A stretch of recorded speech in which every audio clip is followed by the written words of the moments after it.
This is my first successful flip, and this is something that I've wanted to do for years. I've purchased real estate in the past with the intention to flip it and end up holding it as a rental.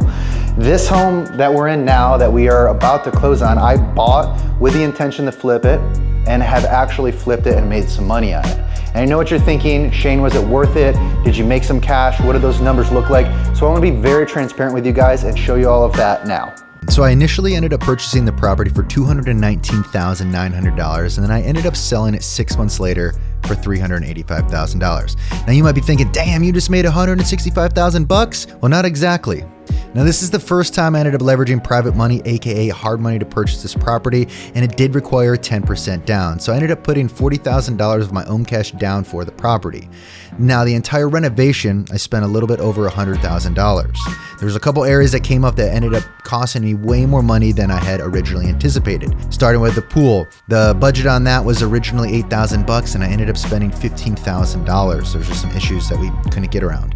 We ended up stuccoing the exterior to make it look finished and better because the inside looked so great. That was another $7,000.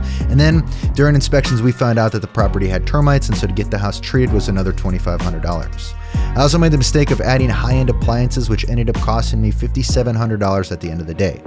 Now the total holding cost for this property was just under $10,000. This is going to account for interest for the private money, paying for pool and lawn service, and then keeping utilities on at the property. That's primarily water and electric. During inspections, there were some other items that came up, and I ended up compromising with the buyer and crediting them $5,000. Now this is also when they found out that the property had termites. And in most of these instances that I have encountered in my career, the buyer would just flat out cancel. So I felt like it was a good compromise to give them a credit, keep them in the deal, and end up closing the property. I also ended up paying buyer broker commissions. So the total cash out of my pocket was $155,909. Now, when I sold the property, I cleared $165 to my bank account, which gives me a grand total of profiting, you probably already guessed it, $10,000. Now, would I do it again? Well, yeah, because we've already started on our next project.